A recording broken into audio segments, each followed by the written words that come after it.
Durante 20 anos, Rui de Campos Filho viveu todo o glamour da vida de ser executivo, com toda a importância que tem esta tarefa profissional na vida das pessoas. Ele tem hoje 55 anos e há 3 anos ele, vamos dizer assim, largou essa vida de executivo para se dedicar a quê? Então, Ricardo, para me dedicar a coisas que no início eu não tive absolutamente nenhum controle do que eu ia fazer.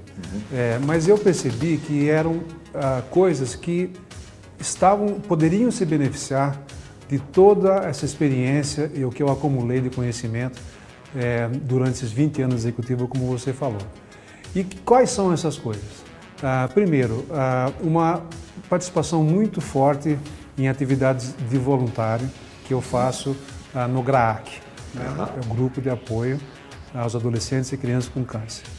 Também a atividade de lazer, sem nenhum compromisso com a família e com amigos especificamente. Maior tempo dedicado à família, é isso? Muito maior tempo dedicado à família. O executivo não tem muito tempo para a família? O executivo pensa que ele tem, mas o tempo que ele tem, invariavelmente, é um tempo muito dividido e com pouca qualidade e pouca profundidade. O que me incomodava era essa ausência constante em horas, às vezes, difíceis que a gente enfrenta durante a vida, onde eu não pude contar com ele. Isso fez muita falta. Me incomodava porque eu tenho uma excelente contribuição do ponto de vista familiar com a minha carreira, sempre foi muito boa, e eu me sentia devedor dessa contribuição e me incomodava por não ter tanto tempo dedicado a eles.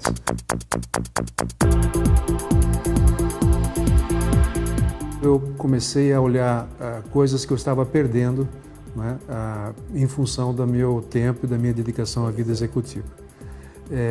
Por exemplo, saúde, né? Por exemplo, convivência com a família, por exemplo, não poder desfrutar junto com a minha família de viagens e com amigos também, sempre sujeito à primeira prioridade, que era atuar como executivo. Eu, particularmente, nunca acreditei que ele fosse parar um dia. Porque a vida do executivo, ela também traz muita coisa interessante, né? Ela traz a sensação de poder, ela traz conquistas materiais e financeiras importantes, né? Ele trabalhava com muita satisfação, sempre com muita satisfação. Dentro da corporação onde eu estava trabalhando, houve uma decisão do número 1 de ficar um pouco mais tempo na posição onde ele estava e ainda está. Portanto, a minha condição de competir para substituí-lo no longo prazo, eu claramente vi que eu teria menos chances depois de mais tempo do que eu tinha naquele momento. Esse mundo executivo, essa adrenalina dava muito prazer para ele. Então, por mais que ele falasse, eu realmente nunca acreditei. Mas a vida de executivo não é fácil, né? Olha, não é fácil para quem imagina que ela é fácil. Então, deixa eu explicar. Ela não é fácil para quem imagina que só o glamour, ou então você trabalha em função do glamour que você... O que é o glamour? O glamour é você se sentir poderoso, seja dentro da empresa ou seja fora dela, pelo cargo, pela imagem que as pessoas têm da sua importância, do seu peso e da sua significância dentro do contexto. Eu acho que o Rui sempre foi um executivo um pouco diferente. O Rui nunca se empolgou demais com essa vida de glamour, que até eu ouvi ele falando e achei interessante, porque ele sempre ficou meio fora disso, né? O glamour gira em torno do poder. E o grande desafio é você entender que o glamour faz parte, mas não é a principal razão que você está naquela posição.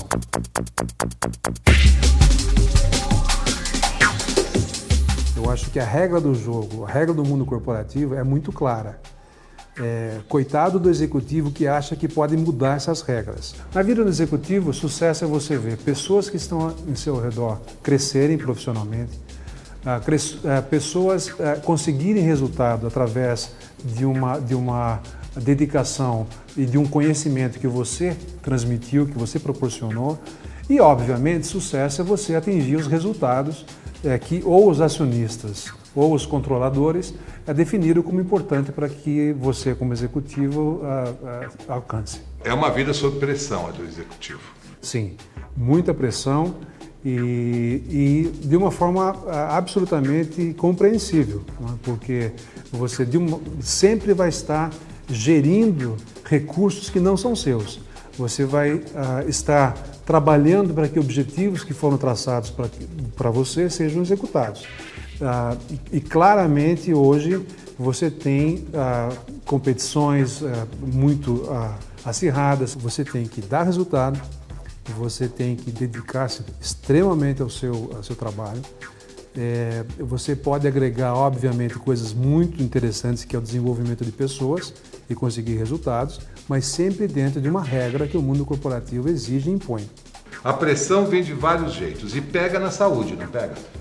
Totalmente. Pega na saúde porque você abre mão de coisas assim super fáceis de você entender, por exemplo, boas alimentações, regularidade, tempo para você mesmo, seja para meditar, seja para ler, seja para fazer uma atividade física.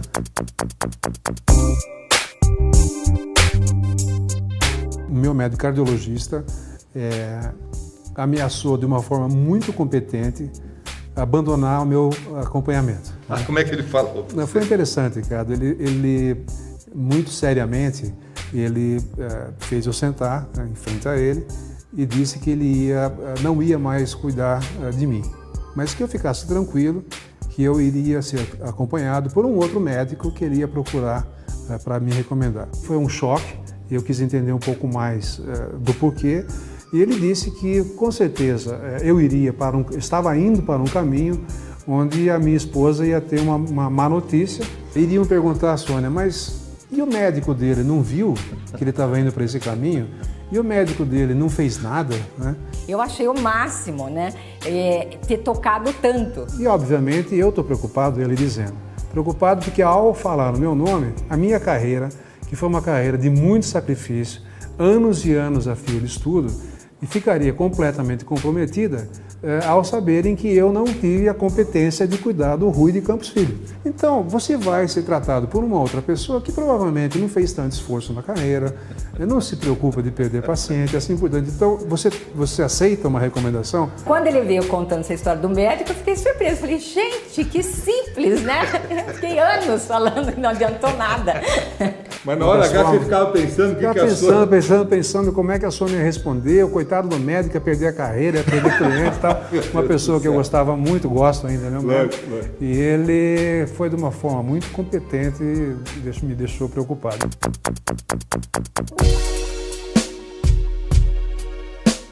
Quando ele tomou a resolução, foi um mês de julho, que a gente foi com a família inteira para o Alasca.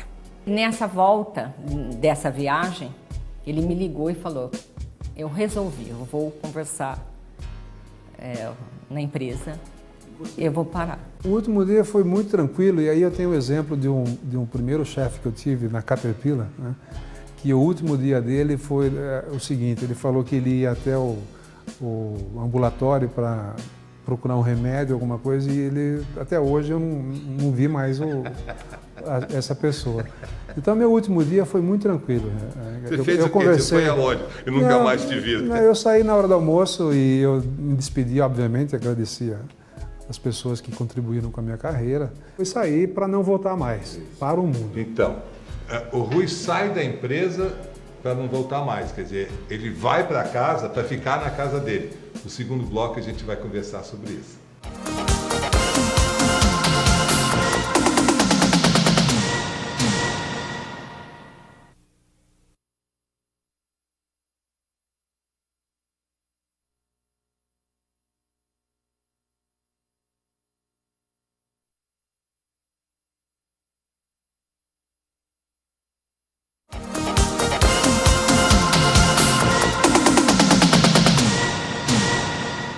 bloco anterior, o Rui de Campos Filho, ex-executivo e hoje é dono do seu próprio destino, falou sobre o último dia na empresa. Como é que foi o primeiro dia em casa? Bom, esse primeiro dia foi acompanhado de uma grande coisa que foi almoçar junto no restaurante, eu, a Sônia e o Pedro, né? Então nós falamos, nós não vamos fazer nada aqui em casa, nós vamos sair, vamos escolher um restaurante aqui perto. Dia de semana, lógico. Dia de semana, onde nós poderemos almoçar e bater papo. E eu quis estender esse almoço, voltando para casa, queria continuar conversando, assistir um filme, e o Pedro tinha que estudar, a Sônia tinha que cuidar das coisas dela, né? Então houve já uma primeira negociação de como é que seria essa minha reinserção dentro da família. Foi um sustinho, né? Foi um sustinho. Ele estava achando assim, que de repente, aquilo que de uma certa forma a gente sentia falta, então ele estava ali presente, então eu imagino, depois caiu a ficha, na realidade ele imaginava que a gente ia comemorar mais que ele, na realidade. Como quem diz, vocês reclamavam que eu não estava, agora eu estou, né? Então, como se as coisas fossem diferentes, e não era bem assim. Nós estávamos vivenciando uma nova fase, então tinha muito aprendizado nesse almoço, né? Aí o restante era reparar o movimento da casa, né? Como é que a casa funcionava, as coisas que eu fazia. E comecei a observar o que as nossas assistentes faziam, né? E comecei a dar palpite, né, nas coisas que elas faziam. Se meteu ou não se meter? Olha, está empurrando a cadeira, não arrasta a cadeira, tem que levantar para não riscar o chão, tal, coisa desse tipo. Poxa, você fazia isso mesmo? Fazia. Ele implicava desde do horário que elas entravam, horário de saída. E olha aqui, o salário dela é das 8 às 18, então desse tipo, né? Coisas absurdas, e não, é verdade, coisas interessantes, que eu acho que também tem uma mensagem, né, Ricardo? Que você muda, mas não necessariamente todo mundo que está em sua volta muda. E você tem que respeitar o ritmo dessa mudança para que ela seja uma coisa prazerosa, né? Você virou dono de casa. Eu virei um dono de casa, eu comecei a dar palpite em tudo, né? Mudou muito e eu não estava conseguindo um equilíbrio. E a Sônia, com a sua sabedoria, ela um dia me chamou a atenção e falou, olha, não vai dar desse jeito, pô, você não está administrando a casa, você não é mais um executivo, né? Você tem que entender que as tarefas aqui são realizadas mesmo sem você queira ou não, você é absolutamente dispensável. A coisa acabou quando a gente fez um acordo. Falei, tá bom, então eu passo essa parte para você. De dono de casa. De dono de casa, de administração da casa, né? E eu vou fazer outra coisa. Então, nós vamos trocar um pouco aí de posição e você... Aí ele não quis, ele não topou e aí ele parou com essa brincadeira.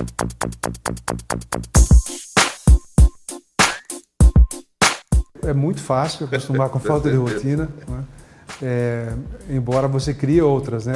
A própria falta de rotina já é uma rotina, né? Logo de cara ele teve uma rotina assim, de levantar mais tarde, ele queria sentir esse sabor de acordar mais tarde. E o projeto também que me ajudou muito nessa preparação foi arrumar um lugar para morar, né? Onde eu tivesse prazeres e tivesse como usar esse tempo que eu ia ter de uma forma que me ocupasse e me desse prazer. Foi quando nós decidimos então morar nesse apartamento. Quando a gente planejou esse apartamento, a gente planejou para o dia que ele parasse. Mas eu realmente achei que ele ia parar muito mais para frente. Então nós temos um espaço meu, nós temos aqui o nosso forno de pizza, onde nós assamos de vez em quando algumas redondinhas, saborosíssimas. E mais aqui nós temos a churrasqueira, onde de tempos em tempos nós fazemos bastante experiência com diversos tipos de carne. Então o objetivo aqui é usar um pouco do meu tempo com essa prática culinária bastante rudimentar, que é assar. Tem o espaço da Sônia, que é um espaço mais bem montado. Aqui eu tenho uma adega. Aqui eu tenho essa cozinha montada, que ela conecta a cozinha de baixo. Eu cozinho na frente dos amigos mesmo e a gente ou via de regra come aqui mesmo em frente ou a gente come fora se o tempo permite, onde eu tenho uma horta e tem uma mesa também, que eu sempre imaginei ter uma mesa nos moldes da Toscana, uma parreira grande com uma mesona embaixo, onde você reúne os amigos, né? Então isso a gente faz com certa frequência. E também voltei a cuidar muito da minha saúde. Um dos espaços que nós temos aqui em casa foi construído com esse tipo de preocupação. Eu acredito muito que faz parte do bem-estar você se cuidar fisicamente, obviamente cuidar da saúde. E um comodismo que nós quisemos instalar é ter aqui em casa uma área onde não precisássemos usar a desculpa de ter que sair para fazer exercício. E aqui temos, portanto, o básico para fazer um bom alongamento, uma boa exercício cardiorrespiratório. Ele acordava mais tarde, ele vinha para a sala de ginástica, fazia ginástica a manhã inteira. Daí lá pelas umas 10, 11 horas ele ia tomar sol. Ele tomava sol, depois ele ficava na jacuzzi ali um tempo. Daí que ele ia começar a vida dele. Já via de regra perto da hora do Pedro voltar da escola e a gente almoçar junto. A gente almoça sempre, né, praticamente. E jantar todos os dias, a gente janta junto. E não era assim, né? Não, era só jantar de vez em quando. Ele chegava mais à tarde, a gente já tinha jantado. E o café da manhã só. Junto. E é bacana agora. Ah, é.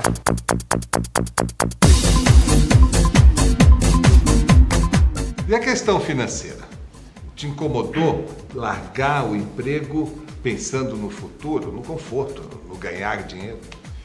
Me preocupou muito do ponto de vista de que essa decisão não representasse uma queda muito significativa no padrão de vida que nós levávamos e que levamos. Mas eu me planejei para que isso deixasse de ser um grande impedimento. E você acha que o que você economizou dá para usufruir durante quantos anos mais? Puxa vida, Ricardo, depende da... Bom, tá fazendo exercício, não tá mais estressado. Tá não me deixe estressado, Ricardo. Que ótimo. Não me deixe estressado em pensar nisso. Economizar é fundamental para ter segurança, é isso? Exatamente, eu acho que é fundamental.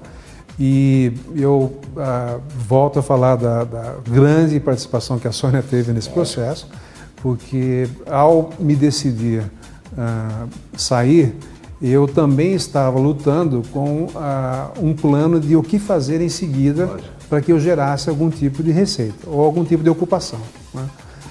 Foi quando ela me alertou e falou, não necessariamente, primeiro pare, faça o seu sabático e depois você reflita sobre aquilo que você acha que você deve fazer.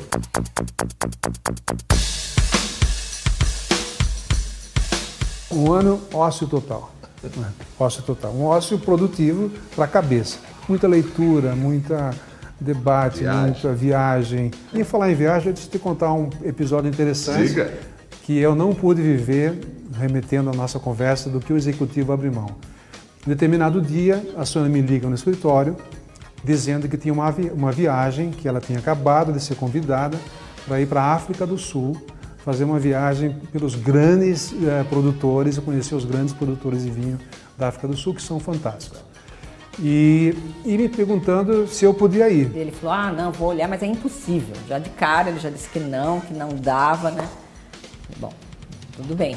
Aí quando ele voltou à noite que a gente conversou, ele falou, puxa, que pena, se fosse uma coisa planejada com mais tempo, né? Daí a gente podia ir. Eu falei, bom, a gente podia ir, não. Eu vou, você é que não vai, né? Vou te mandar um postal da África do Sul. Olha, o Rui saiu da empresa onde era executivo, foi para casa, ficou um ano na casa dele. De um tempo para cá, ele montou uma empresa onde ele garante que só trabalha 2 dias por semana, no próximo bloco.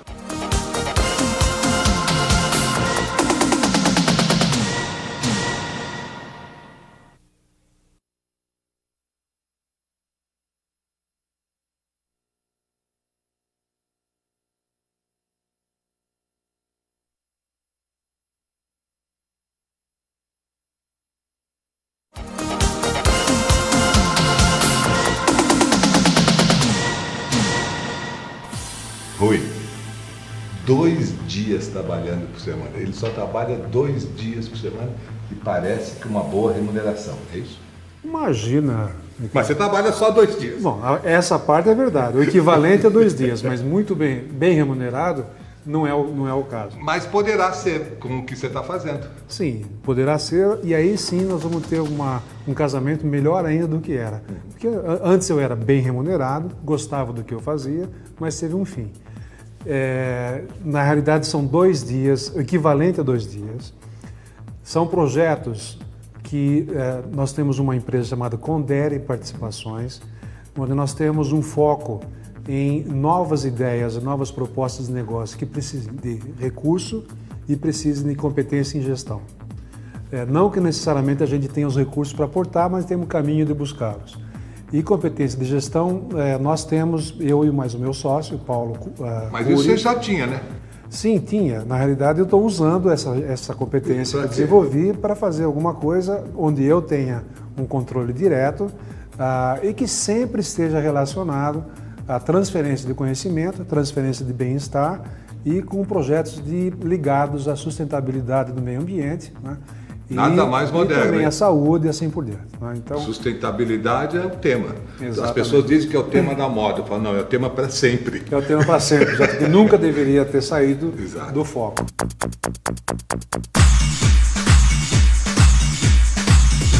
Eu tenho 2 outras grandes blocos que eu diria que me ocupam o resto, os 5 outros dias. Né? Um é uma atividade voluntária, que nós nos engajamos junto ao GRAAC, que é o Grupo de Apoio ao Adolescente e Criança com Câncer, que tem um grupo fantástico de voluntárias e voluntários e que, nesse momento, está procurando uma organização desse voluntariado para obter uma certificação do tipo ISO, para que esse voluntário, junto com a proposta do hospital, se torne uma organização capaz de procurar recursos de sustentabilidade dentro da proposta do cuidado com a criança. Então, essa é uma atividade... Te ocupa o quê? Você faz o quê, exatamente, para eu entender? Nós temos um grupo que está trabalhando na palavras técnicas, Ricardo. Vamos lá. Me perdoe. Em mapear o processo de todas as voluntárias, criar claramente quais são as responsabilidades, quais são as medições, para que novos voluntários, quando cheguem, saibam o que precisam fazer sem dar um caráter extremamente pessoal a essas rotinas, que é o caso que está acontecendo hoje e que tem um valor fantástico para a organização, porque envolve uma dedicação muito grande das pessoas a uma causa interessante. Essas 3 divisões que você fez, você está conseguindo administrar? Família. Eu acho que sim, seria interessante dar uma checada com a família. Participar mais das minhas coisas, no esporte, no estudo também. Bem É melhor. mais bacana? A primeira coisa que eu acho que eu fiz muito focado é me aproximar do meu filho e do esporte que ele pratica. Ele tem uma paixão muito grande por um esporte que de escalada esportiva, né?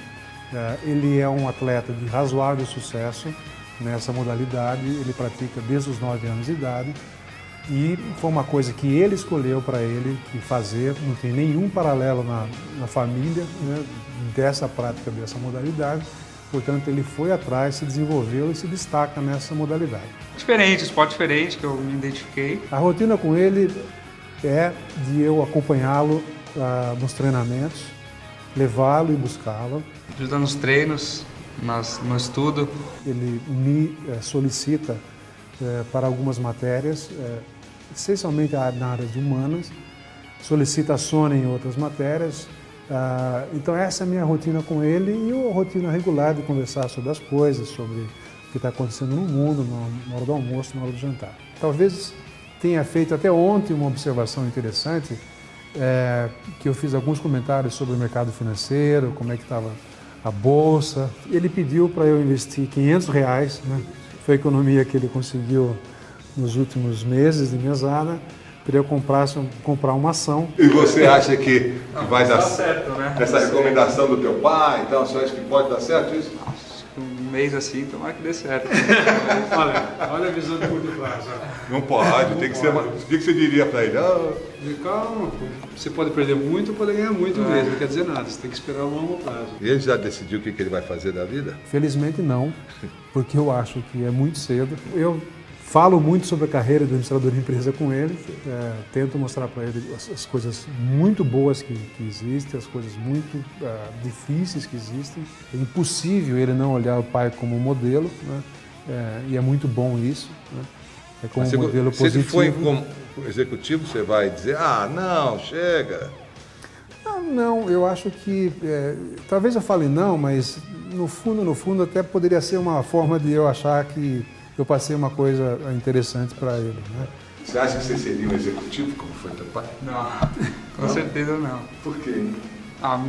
Muita pressão em cima dele, muito trabalho. A parte emocional da aproximação é impagável. Nós temos, hoje eu acredito, um relacionamento normal e de muita confiança e de muita relação emocional em função do tempo que eu passei a ter mais dedicado a ele. Agora são dois pegando no pé. Meu pai de um lado e minha mãe do outro. Eu tenho certeza que não estou falando nenhuma grande descoberta, estou colocando em prática só aquilo que o senso comum diz que é bom, que é um relacionamento próximo de pai e filho. O que mudou na minha vida? Companhia. Eu acho que eu tenho o meu companheiro de forma mais constante. Então, a grande mudança na minha vida é dividir prazeres, principalmente. E ver meu marido saudável. Eu acho que a coisa mais deliciosa é vê-lo saudável, bem disposto, alegre, planejando coisas. Então, isso é muito legal. Rui, tem muitos executivos, gente do mundo corporativo, que estão nos assistindo. Que mensagem você daria para eles? Muito bem. Primeiro, aceite que em algum momento da sua vida, na sua carreira, você vai ser superado. Não é uma derrota pessoal, é fato da vida. Segundo, planeje para que esse momento, quando aconteça, não seja traumático, seja por sua iniciativa ou por iniciativa de terceiros. E terceiro, envolva a sua família na sua decisão de carreira enquanto você está como executivo e também no momento que você toma a decisão de sair. Obrigado, Rui, pela sua entrevista. Obrigado. Operação Resgate volta na semana que vem.